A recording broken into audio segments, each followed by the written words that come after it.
எல்லாரும் ஆண்டவரை தேடுவார்கள் என்று இறைவாக்கினர் செப்போனியா சொல்கிறார். ஆம், நாம் எல்லாரும் ஆண்டவரை தேடி அவரை கண்டுகொண்டு அவரை சிக்கன பற்றிக் கொண்டு அவர் கொடுக்கின்ற ஆசீர்வாதத்தினால் நிறை மகிழ்ச்சியோடு என்றும் வாழ்வதற்காக அழைக்கப்படுகின்றோம். ஆண்டவரை தேடுவதினால் நமக்கு ஏராளமான ஆசீர்வாதங்கள் கிடைக்கிறது என்பதை விவிலியத்திலே பல இடங்களிலே வாசிக்கின்றோம். திருப்பாடல் 34:10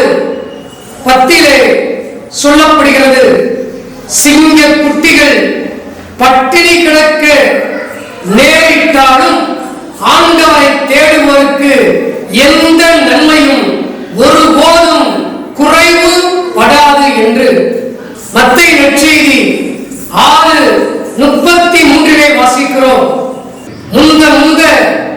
முதல் இறையாட்சிக்கு உரியவற்றை தேடுங்கள், மற்ற அனைத்தும் உங்களுக்கு சேர்த்து கொடுக்கப்படும் என்று.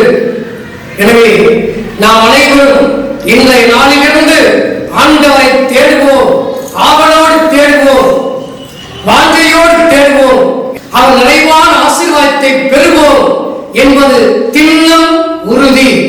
2ஆம் வாசகத்திலே பவுல் அடிகளார் தகுதியற்ற நம்மை கடவுள் அழைத்திருப்பதை எண்ணி பார்க்க அழைப்பு விடுக்கின்றார். நீங்கள் அழைக்கப்பட்ட பொழுது என் நிலையில் இருந்தீர்கள் என்பதை எண்ணி பாருங்கள் என சொல்கிறார். ஆம், நீங்களும் நானும் தகுதியற்றவர்களாக இருந்தோம்.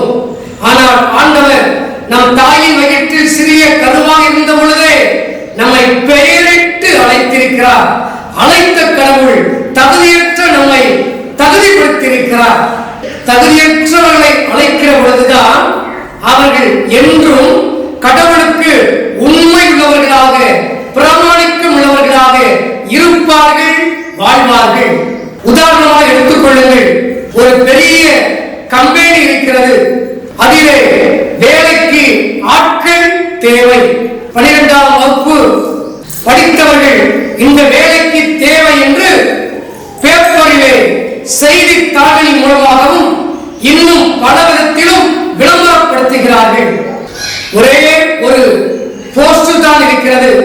இந்த செய்தியை பார்த்து ஏராளமான பேர் வருகிறார்கள். +2 முடித்தவர்கள் வருகிறார்கள், +2 ஃபெயில் ஆனவர்கள் வருகிறார்கள், BA படித்தவர்கள், MA படித்தவர்கள், PhD படித்தவர்கள் என்று ஏராளமான பேர் இன்டர்வியூக்காக வருகிறார்கள். அந்த இன்டர்வியூவை நேர்முக தேர்வை நடத்துகின்றவர் அந்த முதலாளி எல்லாரும் கொண்டு வந்த சர்டிபிகேட்டையும் வாங்கி பார்க்கிறார். ஒருவர் 12ஆம் வகுப்பு ஃபெயில் ஆனவர், தோல்வியுற்றவரும் வருகிறார். அவருடைய சர்டிபிகேட்டையும் அந்த கம்பெனியுடைய மேனேஜரிடம் முதலாளியிடம் கொடுக்கின்றார். அதை பார்க்கின்றார். தேர்வு முடித்து எல்லாரும் போய்விடுகிறார்கள். கடைசியிலே இந்த கம்பெனி ஓனர் மேனேஜர் யாரை தேர்ந்து கொள்கிறார் என்றால் அந்த +2 ஃபெயில் ஆன தோல்வி அடைந்த ஒருவரை தேர்ந்து கொள்கிறார். என்ன என்று அவரோடு நெருங்கிய வட்டத்தில் இருப்பவர்கள், உறவு நிலையில் இருக்கிறவர்கள் கேட்கிற பொழுது அவர் சொல்கிறார், எனக்கு தேவை +2 படிச்சவங்க தான், BA படிச்சவங்க, MA படிச்சவங்க, BEd MAd முடிச்சவங்க, டாக்டரேட் பட்டம் படித்தவர்கள் எல்லாம் வந்தார்கள். ஒருவேளை நான் அதிகம் படித்தவர்களை தேர்ந்தெடுத்தே ஆனால் அவர்கள் என்ன நினைப்பார்கள்? நான் படிச்சிருக்கேன், எந்த தகுதி இருக்கு, திறமை இருக்கு, எபிலிட்டி இருக்கு, எலிஜிபிலிட்டி இருக்கு, எனவே தலைவர் கண்டிப்பாக என்னை எடுத்துத்தான் ஆக வேண்டும், அதனால் தான் என்னை அப்பாயிண்ட் பண்ணினார், தேர்ந்தெடுத்தார் என்று மமதையோடு இருப்பார்கள். தங்கள் வேலைகளிலும் உண்மையுள்ளவர்களாக பிரமாணிக்குள்ளவர்களாக இருப்பார்களா? அது ஒரு பெரிய கேள்விக்குறியாகத்தான் இருக்கும். ஆனால் அதே நேரத்திலே இந்த +2 ஃபெயில் ஆன தோல்வி அடைந்த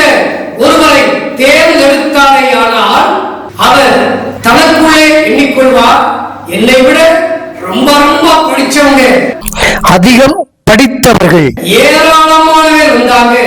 நான் +2 தோல்விட்டு இருக்கிறேன். இந்த வேலைக்கு தகுதியற்றவன் தான்.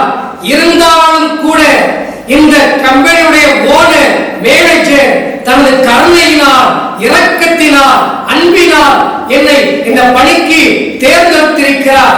எனவே நான் வாழ்நாள் முழுவதும் எனது எஜமானுக்கு, இந்த கம்பெனி ஓனருக்கு பிரமாணிக்க உள்ளவனாக, உண்மை உள்ளவனாக வாழ்வேன், இருப்பேன் என்று சொல்லி உண்மையுள்ளவராக இறக்கும் வரை, தான் வேலை செய்யும் வரை தனது ஓனருக்கு, தலைவருக்கு, எஜமானுக்கு பிரமாணிக்கம் உள்ளவராக இருப்பார்.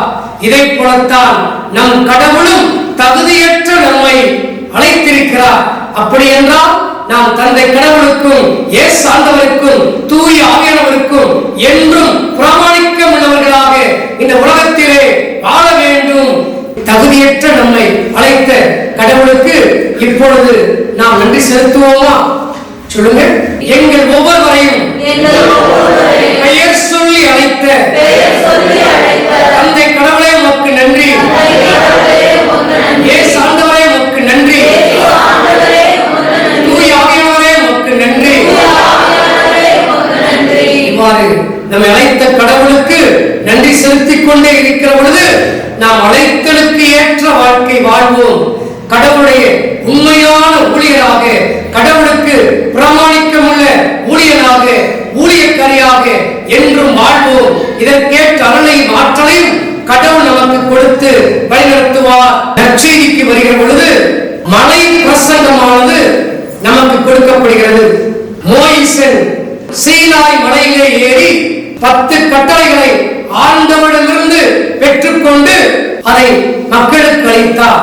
புதிய மோயிசனாகிய நம் ஆண்டவர் இயேசு கிறிஸ்துவும் மலை மீது ஏறி புதிய நெறிமுறைகளை நமக்கு கொடுக்கின்றார். இந்த மலை பிரசங்கமானது உலகத்திலே எத்தனையோ பேருடைய மனத்தை தொட்டது. நாம் இந்த மலை பொழிவு பிரசங்கத்தின்படி வாழ்ந்தால் போதும், நாம் எப்பொழுதும் நிறைவோடு மகிழ்ச்சியோடு இருக்கலாம். நமக்கு மோட்சமானது சொந்தமாகிவிடும் என்பதுதான் அர்த்தம். நமது தேசப்பிதா மகாத்மா காந்தியடிகள் அகிம்சையை கையிலே எடுத்து போராடுவதற்கான ஆற்றலை கொடுத்தது மலை பிரசங்கம் தான் என்று அவரே சொல்லியிருக்கிறார். ஒரு அறிஞர் சொல்வார், நாம் அணுவை பிளக்க கற்றுக்கொண்டோம், ஆனால் மலை பொழிவு போதனையை புரிந்து கொள்ளாமல் இன்னும் இருக்கிறோமே என்று ஏராளமான பேறு பெற்ற நிலைகள் இருக்கிறது. இயேசுடைய மலை பிரசங்கத்திலே வருகின்ற பேறு பெற்றவர்களாக வாழ நாம் அழைக்கப்படுகின்றோம். ஏழையின் உள்ளத்தோர் பேறு பெற்றோர் என்று ஆண்டவர் சொல்கிறார். ஏழையின் உள்ளம் என்றால் என்ன? எப்பொழுதும் கடவுளை சார்ந்திருக்கக்கூடிய உள்ளம். பணக்காரருடைய உள்ளத்தை, செல்வ செழிப்புடைய உள்ளத்தை எடுத்துக்கொண்டால் அவர்கள் தங்களால் எதையும் செய்ய முடியும், தங்கள் பணத்தினால் எதையும் சாதிக்க முடியும், தங்களது செல்வாக்கினால் எதையும் அடைய முடியும் என்று எண்ணியிருப்பார்கள். அவர்கள் கடவுளை நம்புவதை விட பணத்தை நம்பி இருப்பார்கள். எனவே பணத்துக்கு முதலிடம் கொடுத்து கடவுளுக்கு அடுத்த இடத்தை, பேக் சீட்டை கொடுப்பார்கள். ஆனால் ஏழைகள் அப்படி அல்ல. அடுத்த வேளை சாப்பாட்டுக்கு என்ன செய்வது என்று அவர்களுக்கு தெரியாது. எனவே தங்களை காக்கின்றவர், தங்களை அரவணைக்கின்றவர் கடவுள் ஒருவர்தான். அவரால் மட்டும்தான் நாங்கள் வாழ்கிறோம், இருக்கிறோம், இயங்குகிறோம் என்ற நம்பிக்கையோடு தங்கள் முழு நம்பிக்கையையும் ஆண்டவர் மீது வைத்தவர்களாக இருப்பார்கள். இதைத்தான் திருப்பாடல் 34:6 வாசிக்கிறோம். இந்த ஏழை கூவி அழைத்தால் ஆண்டவர் அவன் குரலுக்கு செவி சாய்த்தார் என்று. லூக்கா நற்செய்தி 21:1-4 வாசிக்கின்றோம். இயேசு ஆண்டவர் ஏழை கைம்பெண்ணின் எளிய காணிக்கையை ஏற்றுக்கொண்டார் என்று. கடவுள் மீது நம்பிக்கை நம்பிக்கை கொண்டு ஏழையரின் உள்ளத்தினராய் வாழ்வோம். அதற்காக இயேசுவே நீரே என் நம்பிக்கை என அடிக்கொரு முறை அறிக்கையிடுவோம். இயேசு ஆண்டவர் துயருவோர் பேறு பெற்றோர் என சொல்கிறார். எந்த அளவுக்கு நாம் துயரப்படுகின்றோமோ அந்த அளவுக்கு நமக்காக நிறை மகிழ்ச்சி, உண்மையான மகிழ்ச்சி காத்திருக்கிறது என்பதுதான் அர்த்தம். எனவேதான் யோவான் நற்செய்தி 16:20 இயேசு ஆண்டவர் உங்கள் துயரம் மகிழ்ச்சியாக மாறும் என சொல்கிறார். ரோமேயர் திருமுகம் 8:18 பவுலடிகளார் சொல்வார், இம்மையில் நாம் படுகின்ற துயரங்கள் வர இருக்கின்ற மாட்சிமையோடு ஒப்பிட தகுதி அற்றவை என சொல்வார். எனவே நமக்கு துன்பங்கள் வருகிற பொழுது அதற்காக கடவுளுக்கு நன்றி செலுத்த வேண்டும். திருப்பாடல் ஆசிரியர் தாவீது சொல்வார், ஆண்டவரே எனக்கு துன்பங்கள் நிகழ்ந்தது என் நன்மைக்காகத்தான், ஏனென்றால் இதன் மூலமாக நான் திருச்சட்டத்தை தெளிவாக கற்று உணர்ந்து கொண்டேன் என்று. நாம் இயேசாண்டவர் துன்பப்பட்டார், சிலுவை துன்பத்தை ஏற்றார். அதன் விளைவு மிகவே இயேசு உயர்த்தப்பட்டார். அன்னை மரியாளும் துன்பப்பட்டார்கள், துயரப்பட்டார்கள். இதனால் தான் அவர்களை வியாகுலத்தார் என அழைக்கின்றோம். அவர்கள் பேறு பெற்றவர்களாக இருக்கிறார்கள். அவர்களை பெருமைப்படுத்துகிறோம். நாம் துன்பப்படுகிற பொழுது துன்பத்தின் மேல் துன்பம், வேதனையின் மேல் வேதனை பாட்டி வதைக்கிற பொழுது, நைய புடைக்கிற பொழுதுதான் யோபு சொல்லுவார், ஆண்டவரே இப்பொழுது நீ யார் என நான் கண்களால் கண்டு கொண்டேன் என்று. எனவே துன்பப்படுகிறவர்கள் மட்டும்தான் கடவுள் யார் என்பதை கண்களால் பார்க்க முடியும். இந்த நிமிடம் வரை நமக்கு வந்த ஒவ்வொரு துன்பத்திற்காகவும் கடவுளுக்கு நன்றி செலுத்துவோம்.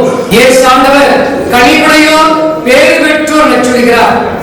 கட்டன் ரைட்டா, ரஃப் அண்ட் டப்பா, வெட்டு ஒன்று துண்டு 2 என்று யதார்த்தமாக பேசுகிறவர்களை யாரும் அணுகிச் செல்ல மாட்டார்கள். யாரு கனிவோடு புன்முறுவல் பூத்த முகத்தோடு அடுத்தவனை அணுகிச் செல்கிறார்களோ, அடுத்தவரிடம் பேசுகிறார்களோ, அடுத்தவர் நம்மிடம் வருகின்ற பொழுது அவர்களை வரவேற்கிறார்களோ அவர்களைத்தான் எல்லாரும் விரும்புவார்கள், அவரிடம் வருவார்கள். இயேசு ஆண்டவர் கனி உள்ளவராக இருக்கிறார். இதைத்தான் மத்தேயு நற்செய்தி 11:29 வாசிக்கிறோம். நான் கனிவும் மனத்தாட்சியும் உடையவன் என்று இயேசு ஆண்டவர் சொல்கிறார். கனி உள்ளவர்களாக வாழ்வோம்.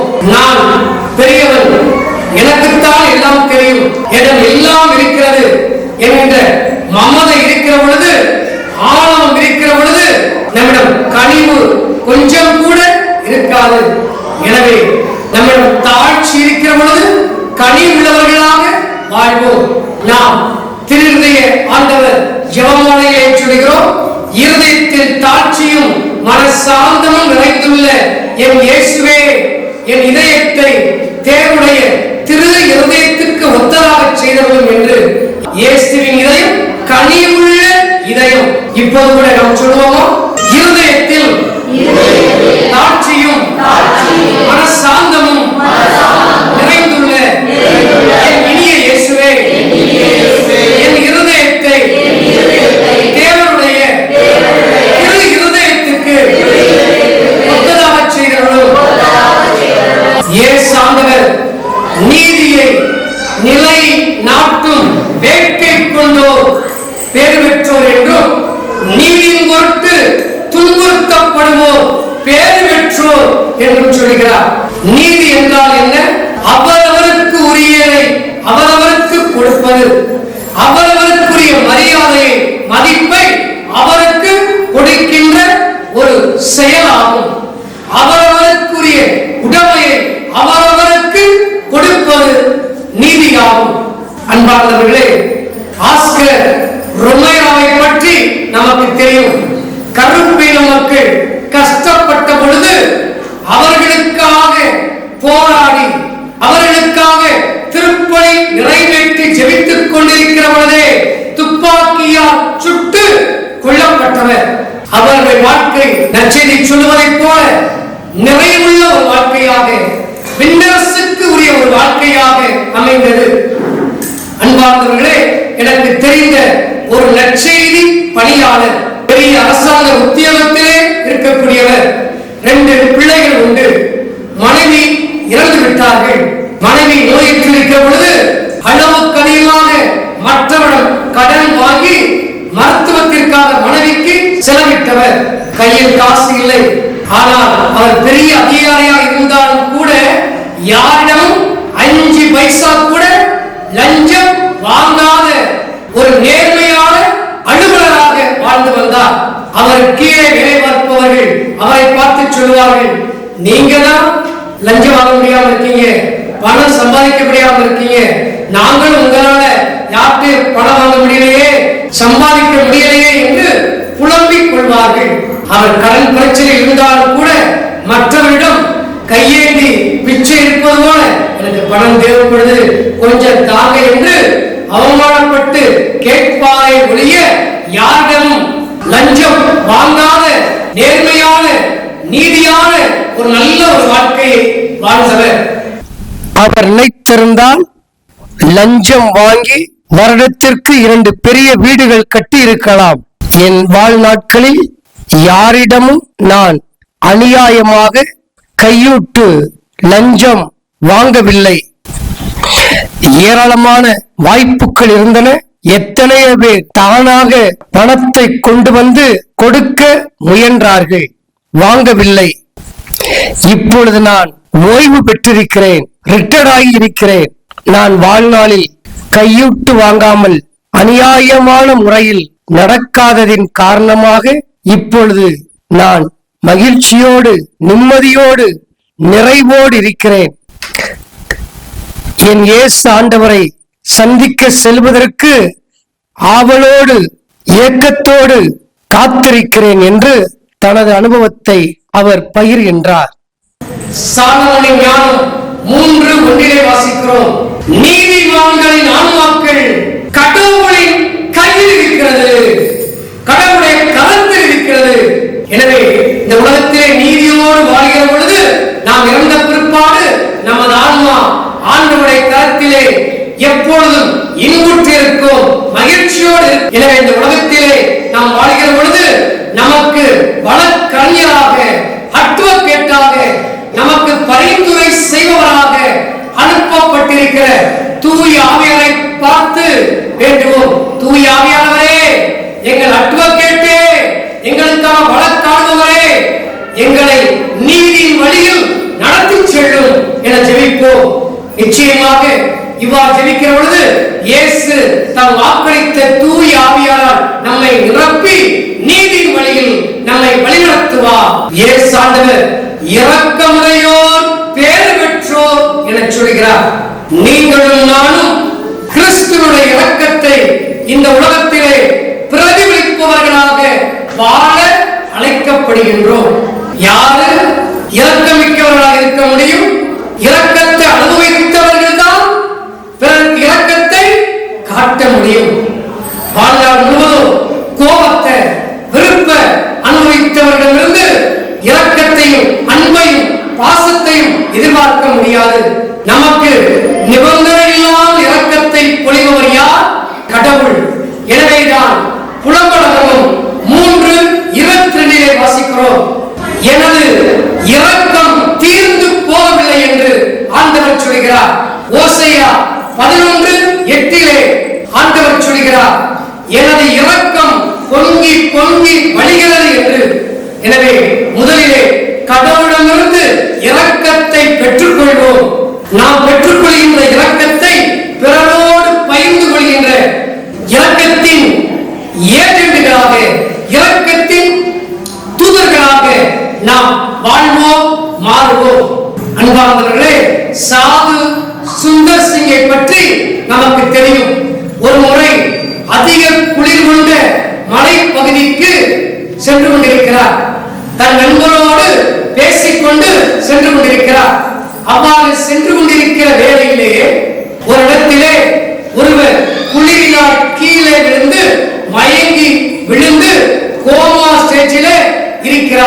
சென்று கொண்டிருந்த தன் நண்பரிடம் சொல்லுகிறார், வாங்க இவரை போய் காப்பாற்றுவோம், இல்லைன்னா இவர் அப்படியே செத்து போயிடுவார் என்று அவரை கூப்பிடுகிறார். அந்த நேரத்திலே அவர் நண்பர் சொல்லுகிறார், பாருங்க ரொம்ப குளிரா இருக்கு, இவரே குளிர விழுந்து சாகப்போல் இருக்கிறாரு, இவர் நம்ம 2 பேரும் காப்பாற்ற போய் நீங்கள் நானும் குளிர்ல மாட்டிட்டு செத்து போயிடுவோம், எனவே வேண்டாம் நம்ம ஆட்டில் போயிட்டே இருப்போம் என்று நண்பர் சாது சுந்தர் சிங்கிடம் சொல்லுகிறார். அந்த வேளையிலே சாது சுந்தர் சிங் சொல்லுகிறார், வேண்டாம் பரிதாபமா இருக்கு, அவன் இறக்கப்பட்டவனை காப்பாற்றுவோம் என்று. அந்த வேளையிலே நண்பர் சொல்லுவார், நீங்க வேணா காப்பாத்திட்டு வாங்க, நான் வேணா போறேன் என்று. உடனே சாது சுந்தர் சிங் நண்பரை போங்க என்று சொல்லிவிட்டார். நண்பர் போய் கொண்டிருக்கிறார். இவர் என்ன செய்கிறார் என்றால், சாது சுந்தர் சிங் இவர் உள்ளங்கையிலும் பாதத்திலும் அப்படியே தேய்த்து, கையினால் தேய்த்து லேசாக அவருக்கு சூடு ஏற்றி அவரை அப்படியே தூளில் போட்டு சுமந்து சென்று கொண்டிருக்கிறார். அவ்வாறு சுமந்து சென்று கொண்டிருக்கிற பொழுது இவர் உடல் உஷ்ணம் சூடு தோளிலே சுமந்து சென்று கொண்டிருக்கிற உடலுக்குள்ளாக சென்று அவர் உடல் சூடு அவர் உடல் சூடு இவருக்குள்ளாக வர, இவர் உடல் உஷ்ணம் அவருக்குள்ளாக செல்ல, அவர் சூடும் உஷ்ணமும் சாது சுந்தர் சிங்குக்குள்ள சாது சுந்தர் சிங்குடைய உடலுக்குள்ளாக வர அப்படியே சென்று கொண்டிருக்கிறார்கள். சென்று கொண்டிருக்கிற பொழுது பார்க்கிறார்கள், நடப்பது என்ன காண்பது என்ன, அவருடைய நண்பர் குளிர் தாங்க முடியாமல் செத்து இருப்பதை பார்க்கிறார். ஆம் அன்பார்ந்தவர்களே, இரக்கம் காட்டுகிற பொழுதுதான் இயேசு சொல்வதை போல இரக்கத்தை நாம் பெற்றுக்கொள்ள முடியும். இரக்கம் மிக்கவர்களாக என்னாலும் வாழ வேண்டும் என்பதற்காக இயேசு ஆண்டவரால் இம்மையிலும் மறுமையிலும் இறை இரக்க தூதுவராக, இறை இரக்க செயலராக, இறை இரக்க ஏஜெண்டாக இயேசு ஆண்டவரால் நியமிக்கப்பட்ட புனித பவுஸ்லாவை பார்த்து, பவுஸ்லாவே எங்களை இரக்கத்தின் தூதுவராக, இரக்கத்தின் செயலராக மாற்றும் என அவருடைய பரிந்துரை மூலமாக ஜெபிப்போம். இயேசு ஆண்டவர் தூய்மையான உள்ளத்தோர் பேர் பெற்றோர் என சொல்கிறார். நமது தகப்பன் கடவுள் எப்படிப்பட்டவர்? தூய்மை உள்ளவராக இருக்கிறார். 1 பேதுரு 1:15-16 வாசிக்கிறோம், உங்களை அழைத்தவர் தூயவர், ஆகவே நீங்களும் தூயவராக இருங்கள் என்று அன்னை மரியா கடவுளை பெயராக லூக்கா 1:49 சொல்வார். தூயவர் என்பதே அவரது பெயர் என்று. அப்பாவுக்கு தப்பாம பிள்ளை பிறந்ததற்கு நம்ம சொல்லுவோம். அப்படி என்றால் நம் தகப்பன் தூயவர், அவருடைய பிள்ளைகளாய நாமும் தூயவராக வாழ்வோம். எரேமியா 5:25 வாசிக்கிறோம், நாம் தூய்மை இல்லாமல் எந்த நன்மைகளையும் பெற்றுக்கொள்ள முடியாது என்று. எனவே நாம் தூய்மையான உள்ளத்தோடு வாழ வேண்டுமானால் தூயவரான கடவுளோடு இணைந்து வாழ வேண்டும். அடிக்கொரு முறை எங்களை படைத்த தந்தை கடவுளே, தூயவர் தூயவர் தூயவர், ரத்தம் சிந்தி எங்களை மீட்ட இயேசு ஆண்டவரே, தூயவர் தூயவர் தூயவர், எங்களை வழிநடத்துகின்ற தூயாவியானவரே, தூயவர் தூயவர் தூயவர் என சொல்ல வேண்டும். இரக்கத்தின் ஜெபத்தை சொல்கிறவர்களா, தூய இறைவா, தூய எல்லாம் வல்லவரே, தூய அழிவில்லாதவரே என சொல்கிறவர்களா, அதுபோல தூய இறைவா, தூய எல்லாம் வல்லவரே, தூய அழிவில்லாதவரே எங்களை பரிசுத்தப்படுத்தும் என சொல்ல வேண்டும். திருவெளிப்பாடு 4:8 வாசிக்கிறோம், தூயவர் தூயவர் தூயவர், எல்லாம் அல்ல கடவுளாகிய ஆண்டவர், இருந்தவரும் இருக்கிறவரும் வர இருக்கிறவரும் இவரே என சொல்லப்படுகிறது. இந்த ஜெபத்தை நாமும் அடிக்கொரு முறை உச்சரிக்கிற பொழுது நாமும் தூய்மையாக்கப்படுவோம். இப்பொழுது நான் சொல்லுங்க. திருவெளிப்பாடு 4:8 தூயவர் தூயவர் தூயவர், எல்லாம் அல்ல கடவுளாகிய ஆண்டவர், இருந்தவரும் இருக்கிறவரும் இனி வர இருக்கிறவரும் இவரே. ஒவ்வொரு நாளும் காலையிலும் மாலையிலும் இரவிலும் தூங்குவதற்கு முன்பாகவும் அடிக்கொரு முறை நாம் இயேசுவின் ரத்தத்தினால் நம்மை கழுவி தூய்மையாக்கிக் கொள்ளும்படியாக, இயேசு ஆண்டவரே உன் ரத்தத்தால் என்னை கழுவி தூய்மையாக்கும் என சொல்ல வேண்டும். இயேசுவே, உன் ரத்தத்தால் என்னை கழுவி தூய்மைப்படுத்தும். இவ்வாறு நாம் படிக்கிறவரை சொல்லிக் கொண்டிருக்கிற பொழுது உண்மையிலேயே நாம் தூய்மையாக்கப்படுவோம், பரிசுத்தப்படுத்தப்படுவோம். நமக்காக பரலோகம் திறக்கப்படும். பரலோகக்குள்ள ஆசீர்வாதங்கள் நம்மை நிரப்பும். ஆண்டவர் அமைதி ஏற்படுத்துவோம், பேறு பெற்றோர் என சொல்கிறார். நீங்களும் நானும் அமைதியின் தூதுவர்களாக, அமைதியின் தூதர்களாக வாழ அழைக்கப்படுகின்றோம். எபேசியருக்கு திரும்பவும் 2:14 பவுலடியார் சொல்கிறார், கிறிஸ்துவே நமக்கு அமைதி அருள்பவர் என்று. இயேசுவானவர் இந்த உலகத்தை விட்டு பிரிந்து செல்கிற பொழுது யோவான் நற்செய்தி 14:27 சொல்லுவார், உலகம் தர முடியாத அமைதியை நான் உங்களுக்கு விட்டு செல்கிறேன் என்று. உலகம் தர முடியாத, நம்மிடமிருந்து யாரும் பறித்துக் கொள்ள முடியாத, என்றும் நம்மோடு இருக்கக்கூடிய அமைதியை தரக்கூடிய ஒருவர் இயேசு ஆண்டவர். இயேசு ஆண்டவரால் தான் நாம் விரும்பி தேடுகின்ற அமைதியை கொடுக்க முடியும். உயிர்த்த இயேசு அவ்வப்பொழுது காட்சி கொடுத்து தமது சீடர்களையும் மக்களையும் சந்திக்கின்ற பொழுது என்ன சொல்லி வாழ்த்துகிறார் என்றால், உங்களுக்கு அமைதி உண்டாகுக. யோவான் நற்செய்தி 20:19 வாசிக்கிறோம். இயேசு ஆண்டவர் சொல்கிறார், உங்களுக்கு அமைதி உரித்தாகுக என்று. எனவே நாம் ஒவ்வொரு நாளும் இயேசுவிடம் வருவோம். அமைதியின் அரசரே, சமாதான பிரபுவே, இதோ இந்த உலக வாழ்க்கையிலே நான் படபடப்போடு சென்று கொண்டிருக்கிறேன். ஏராளமான போராட்டங்களால், பிரச்சனைகளால், நம்பிக்கை துரோகத்தால், எதிர்ப்புகளால், தோல்விகளால், நோய்களால் அமைதியை இழந்து தவிக்கின்றேன். நீர் எனக்கு அமைதியை தாரும். இதோ பாதத்தில் இருக்கிறேன். நீர் சிலுவையில் எனக்கு அமைதி கொடுத்தீர். அந்த அமைதி எனக்குள்ளே தாரும். அந்த அமைதியை நான் பெற்று இந்த உலகத்திலே எல்லாரோடும் அமைதியோடு வாழ்ந்து நான் எல்லாருக்கும் அமைதியை கொடுக்கின்ற அமைதியின் தூதுவனாக வாழ எனக்கு அருள்தாரும் என ஜெபிப்போம். இந்த மழைக்குழி மூலமாக ஆண்டவர் கொடுக்கின்ற எல்லா விதமான பேரு வளங்களையும் ஆசீர்வாதங்களையும் நிச்சயமாக நெம்மேனி புனித லோயலா இன்னாசியார்